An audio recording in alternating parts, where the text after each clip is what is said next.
Hello, homesteaders and preppers, or prepsteaders as I will call you from time to time. This episode we're going to go over thermal optics for the homestead. What are thermal optics? Why thermal optics for homestead security? Choosing the right thermal optic and using thermal optics effectively. Okay, what is a thermal optic? And I'm going to do the difference of night vision versus thermal because a lot of people get them mixed up, and I'm going to do this in simplest terms. Night vision, it takes and intensifies light and magnifies it. So they used to call them starlight scopes because it needed ambient light. Night vision still needs some light. You could supplement it with an infrared light source that only the night vision can see, but other people with night vision can see that source. Or it can take ambient light and intensify it greater. So the good military like PVS-14s and better, they intensify light greatly. And unless you're like going into a ship or a cave or something where it's very dark, almost pitch black, do you need an additional light source. But thermal, in a nutshell, takes heat energy and detects the difference. I'm going to do the most basic explanation. So think of it this way.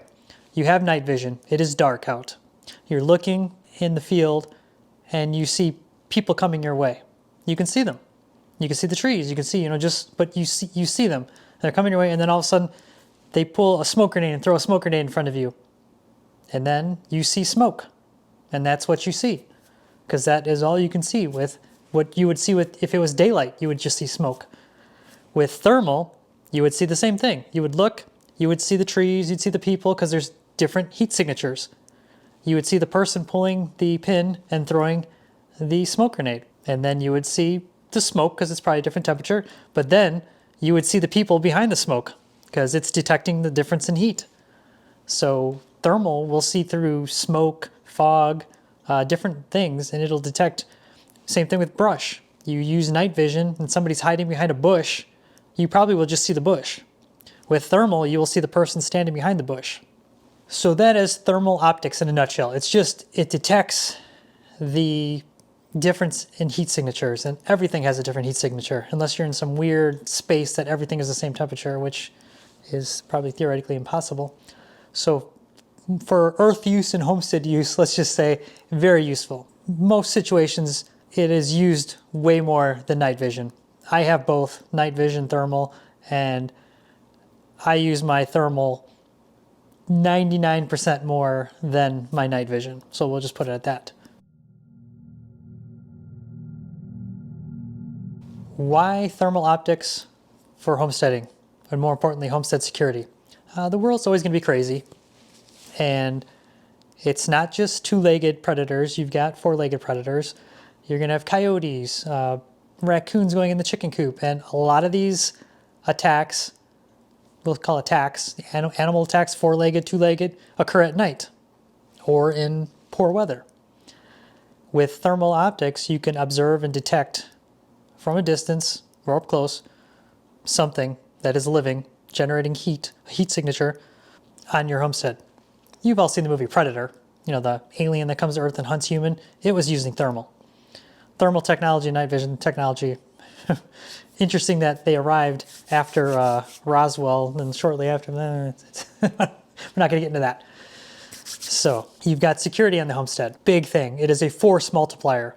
So if you've got a small family in your homestead, you could defend it against a much larger force that does not have thermal and night vision. One of the things that made me go out and buy good thermal was seeing a video of it used in Ukraine by a sniper taking out a whole platoon in fog. They were just walking through the fog like literally fish in a barrel. And this sniper with thermal was just taking them out. It's crazy. It is a good force multiplier. I use night vision in the military. I think I looked through a thermal scope once or twice, but when I was in as PVS-14, it just wasn't widespread like it is today. Thermal, though, is where it's at. The other use on the homestead, there's just so many other uses. I use it all the time to check for insulation leaks on the house, the other buildings. You can scan a building, and you should not see, it should all be the same color if it's insulated well. But if you'll see some minor details and the shape and outline, but you shouldn't see big flashing areas where heat is leaking out, a different heat signature. But if you do, it'll help you find those areas. You could also find if there's animals, mice, things inside of spaces. You could also use it, if you have bees and you're kind of curious, is the hive alive right now? Are your water heaters working? From a distance, take out your thermal scan. You should see the glowing heat signature. If it's very similar to everything else around it, more than likely it's not working. There's lots of uses for it, besides the defensive and tactical uses. It's just such a handy tool. So handy. Choosing the right thermal optic. We're going to go from budget, and I say that kind of jokingly because even the budget thermal optics are expensive. And then mid-grade, because unless you're Bill Gates or the US government, you're not going to be able to afford the high-end thermal optics. Just so you know right now, the military's, their newest thing is a combination of thermal and night vision. It's pretty awesome, pretty cool, but it's out there in the price range, unless you're Nancy Pelosi or something like that, eating your $20 a pint ice cream, maybe with your insider trading you can afford it, but other than that, the rest of us peasants, it's out of our reach. So we're gonna get into the budget stuff. This is the Flir, their cheapest one. It's just a little basic monocular. When I purchased this one, it was about $500. I think today with our dollar losing value, it's probably about $700. This is entry level. Maybe you can get the cheap one that clips onto your phone, but this is pretty cheap. Entry level for thermal optic. It has just a lens cap for the front, eyepiece in the back, diopter so you can adjust it so if you wear glasses, just the basic couple buttons, USB port on it, and a rechargeable battery that does not come out. The disadvantages of this, and this is where you get what you pay for. The old saying, buy once, cry once, really applies to this. With this, you get limited resolution and limited refresh rate. And also, your eyepiece is a little TV screen. And on this one, it is very tiny and it is very low resolution. So when I talk about resolution, think of a digital camera. Just to simplify this, even though this was late 2000s, say this is 2022 manufacture, think of like an early 2000s digital camera. That's what your pictures are going to look like. That's what your image quality is going to look like. Your refresh rate. So night vision. Night vision is optics intensified and amplified. So if I'm looking in night vision, I go like this, I'm going to see that complete motion. Low-end thermal, I go like this and I go like this quickly, I'm still going to see the image from over here when I look over there. It's going to take a while for it to refresh and then pick back up again.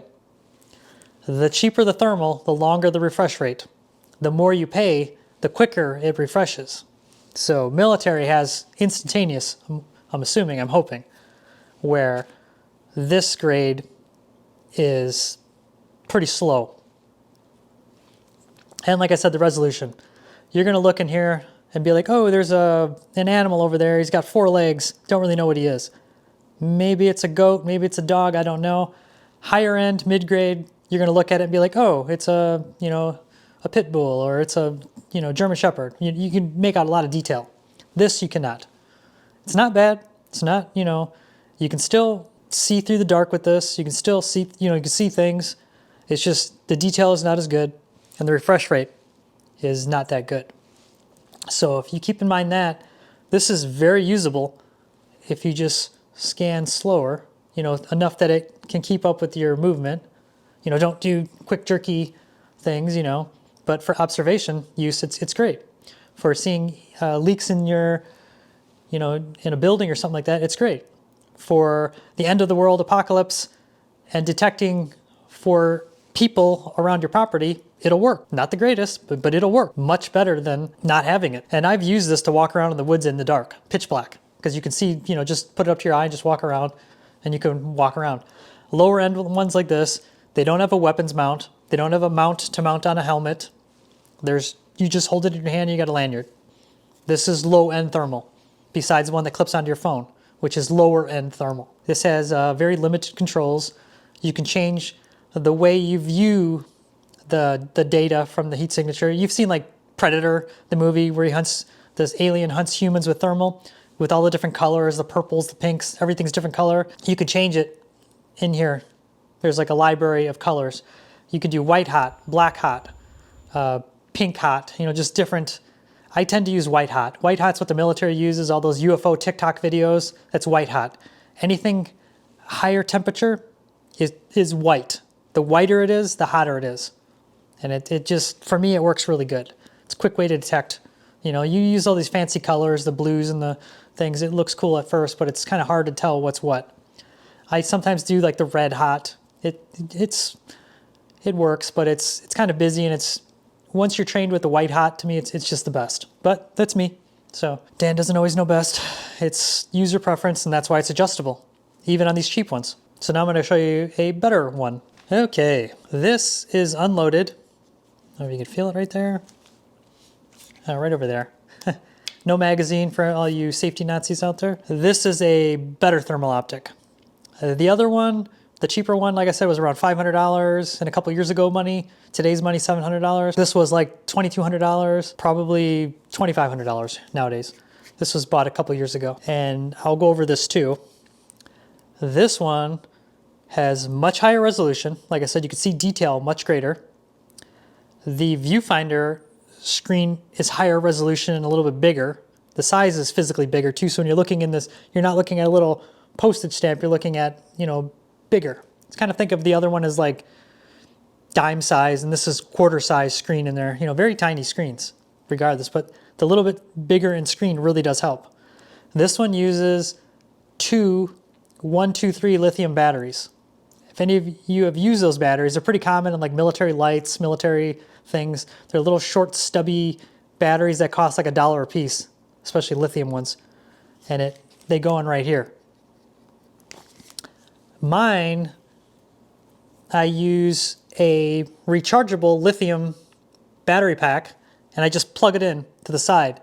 And I've got mine set up so when I plug this in, the scope turns on automatically. With the battery, the two little batteries, the expensive batteries that are in here, it will last maybe an hour or two. With this, it will last over 8 hours. I can view for like the whole night. And I have two of these battery packs, and they're just rechargeable. And they've got a weapon mount for the military, like Picatinny rail. And then this, believe it or not, has a magnet on it. So if I snag this cable, it will just pop the magnet off, and I can just remagnet it on there. I just leave it dangling on there. And then when I hear something going to the chickens, I grab this, plug it in, pop the lens cap off, and I'm ready to go. This also has a reticle on there, like a scope, and you could change that too. You can change it all over the place. And this thing is so adjustable. You can take pictures with it like the other one. Some of the more expensive ones you could take video, which I wish I had, because it would be much easier than holding my phone to the back of this and trying to film it. The advantage of this also is if I didn't want it on the rifle, it has a quick detach mount, and I could just take this off and use it as a hand scope. It's too big, and it wouldn't work for helmet mounted, but they do make some now that are helmet mounted. So this one's kind of the same thing. You can change from white hot to black hot to, the red hot to pink and all things like that. You can zoom in on this, but it's a digital zoom. So think of cheap cameras. When you zoom, it's just taking a big picture and cropping it in smaller. So when I look at 1x, everything is crystal clear sharp. When I zoom in, it starts getting pixelated, and it's no different than the cheap one. So I never zoom this thing in ever. It's pretty much worthless. It's a worthless feature. And this, combined with a 22 in subsonics and a threaded barrel like this, and you put a suppressor on there, this is a force multiplier for security on a homestead. I mean, it's well worth investment. Ruger 1022 is probably my most used rifle on the homestead. I just always have it handy and ready to go. So hopefully that helps your decision on choosing a thermal. And it's one of those things like properties. It's no different than buying a property. I can give you all the information, and I can tell you with this basic information about resolution, refresh rates, and things like that, you can kind of see that A is better than C, but maybe B and C might be really close in specs on paper or on web pages, when you're reviewing them. But if you get a chance to look through them, A lot of dealers and places will have them. If you order from places like Amazon and things like that, you more than likely can return them. So like if you get it and it just does not meet your needs, I tend to buy from companies that specialize in night vision and thermal optics just because they've got much greater, I guess, customer service. So it's well worth it on that. Highly recommended. It's one of those things. And the reason I did this video, I'm not sure if I'm saying this over again, because like I said, I've filmed this like 4 times now. So this is like, it's like Groundhog Day because my mic wasn't working earlier. And then I had the UPS guy come and everybody came today and I had to stop filming. I had a bunch of people with all the crazy things on the news, people that I know, friends and things like that, contact me the last couple of days asking me about thermal optics because they know I have them and they know I'm into this stuff. So I figured, well, I answered their questions, but this is probably on a lot of people's minds right now because Homestead Security is always on my mind, always. And thermal optics, suppressors, body armor, and things like that, it's just one of those things that you hate to talk about it, but it is, in today's world, it's a topic that a lot of people are talking about. Body armor is another one. Had a lot of people talking to me about body armor this last week. So this is just to help you choose by knowing, you know, what's the difference between this one that's $500 and what's the difference between this one that's $2,200. You know, it's the resolution and refresh rate are the big things that are gonna be the difference between the two. And, you know, there's lots of other little features that I'm probably not gonna go over that, you know, might be beneficial, but those are the big ones. You know, I tend to try to get the greatest resolution and refresh rate for my dollar. And what I'm showing you today might be changed tomorrow because there's always new companies coming out, new firmwares, different things like that. These devices are electronic after all. I would highly recommend if you're gonna go either version, get a battery pack. The lower end Flir, you can just get one of those battery packs that plug in USB. The other one, you can just get a USB-C battery pack too. I think that one, I ordered it from the company, but it's an Anchor brand that I see on Amazon all the time, just for like recharging your cell phone. They just made a nice 3D printed case for it and a rail mount for the gun. That's the only big difference I saw. It's the same battery pack. You just got to make sure it meets the specs of what the device needs power-wise. Okay, using thermal effectively. As stated earlier, some of them are handheld, some of them are weapons mounted, and they do make some that are head mounted for like a helmet that have a very high refresh rate, so when you're moving around, you don't have that lag and you don't trip over something in the dark or in the smoke or in fog or something like that. But big thing is you got to determine how do you want to use this. I recommend to my friends, pay a little bit more and get a weapon mounted one with a quick detach mount. That way you can use it on a rifle, you could use it, detach it, and use it as a handheld, you know, viewing device, and you kind of have the best of both. If you have just the handheld one, there's like really no good way besides duct tape or some, you know, fabbing something very janky just to get it to work. Where if you get the one made to go on a rifle, it can detach very easily and you could just use it as a spotting scope. Because say the world goes crazy, more than likely on the homestead, you're not going to be out there, you know, firefights every day, engaging everybody. You're going to be observing and keeping your distance and keeping threats away. You're going to be patrolling your property and you're going to be away and pushing things further away. What better way than having the ability to observe handheld? Because you don't want to say things are crazy but not that crazy. You don't want to be running around out there with a rifle and somebody else sees you and they'll see you as a threat. But if you're just holding a handheld scope, you're just a dude looking through a scope. So that's one way to look at it. And then whatever thermal optic you get comfortable with the settings and viewing options. Like I was telling you, you could switch from like white hot, black hot, whatever you decide on. I tend to agree that you stick to one of those because that way you're going to get proficient with it. And you start using it around the homestead, walking around, you kind of get familiar with how trees are going to look and how, you know, different things are going to look, and you kind of know what to expect. But if you're constantly fidgeting with it and changing the colors, you might not notice, you know, you're going to just have too many colors and you're really not going to notice something that you should notice, or you're just not going to be as proficient identifying the type of heat difference. So I recommend choosing one or at least constant practice with it. I use mine all the time. Like I go out in the middle of the night and just walk around and look for animals because it's just kind of fun. And it keeps me proficient with detecting with thermal. I use it, like I said, to look for insulation leaks in buildings. I use it to make sure, you know, I don't have a true story. Our old property in Wisconsin, I was doing something with it, looking for the bees or something like that, and all of a sudden I looked up at the house and I just saw this heat billowing out of the, and this is in the middle of winter. Middle of winter.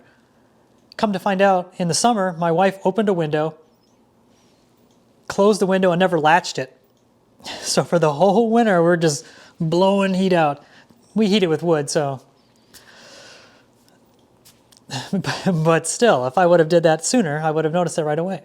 But if I didn't notice, we would have went through the rest of winter with that window gap in there. So it's useful for things like that. I mean, it's just, you just use it. It's an expensive purchase, but it's one of those ones that I use all the time. And it's fun to use. It's just, I literally have night vision, good night vision product. I have multiple, and it sits in a waterproof bag in the safe. My thermal I have handy, both of them. I'll grab the little cheapy one, go out, or I'll grab the better one. If I, hear something like weird, I usually grab the 1022 in case it's like a coyote or something like that. But the other one, I usually just take it with me on hikes and stuff because it's just really good tool. Also, if your budget is lower, kind of like how my budget used to be high, now it's pretty much not existent for anything, and you are deciding on night vision, thermal, if you could only choose one, thermal, hands down. Because you can do a lot of the same things with thermal that you can do with night vision. The only thing that you're going to think I'm weird, but the only reason I still use my night vision, a couple reasons. One of them is if I want to drive my four-wheeler in the middle of the night, I've got a helmet-mounted monocular, and driving fast through the woods and trails, the refresh rate is instantaneous on my night vision that I can do that, and it's kind of fun. And then, not so much now, but my old neighbor, him and I, he had thermal, and night vision. We had infrared markers and infrared lasers. We would do nighttime shoots. They are pretty fun with night vision because you can do IR lasers, a laser that you can only see with night vision, and it's kind of fun. It's like a big laser beam that you're aiming with, and you're shooting steel targets, and it's kind of fun. And then we had helmet-mounted strobes, IR strobes that can only be seen with night vision, so we knew where each other were, and it was just kind of fun. Other than that, thermal all the time. I use it all the time. Like I said, it's just one of those game changer. Okay, so hopefully that was helpful. This is just a quick overview on thermal for the property. Like I said, in importance of preps, if money is tight, you've got you want suppressors, body armor, blah, blah, blah, blah. Thermal is at the tip of the spear, I would almost say. Then I would say if you could pay the king's tax of $200 per item, a firearm suppressor, especially like on a 22, like a Ruger 1022 with a suppressor with subsonic rounds is Hollywood quiet. AR-15, I've got suppressors for mine. It's hearing safe. It's still loud. It sounds like a 22 without a suppressor. And then, body armor, things like that. But a lot of that stuff is, you've got detection down into engagement, and the body armor is more, everybody's wanting plate carriers and all this stuff, and it's heavy, it's expensive. And my idea of Homestead Security is that's the last resort. I want to keep stuff away. I want to detect, monitor, and fall back to the property. But I don't, that's a whole nother episode. But hopefully this was helpful. Because like I said, it's not just the strange, times and all the threats that are going on in the world. You will always have a use for thermal if you end up getting it. Like I said, coyotes, predators on the property, somebody snooping around at night, checking, your bees, the insulation on something, just there's so many uses. So hopefully this was helpful. And until next time, I'm going to end it there. Thanks.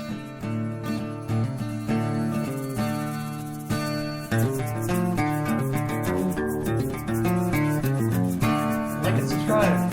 I gotta support this shirt because it was a gift.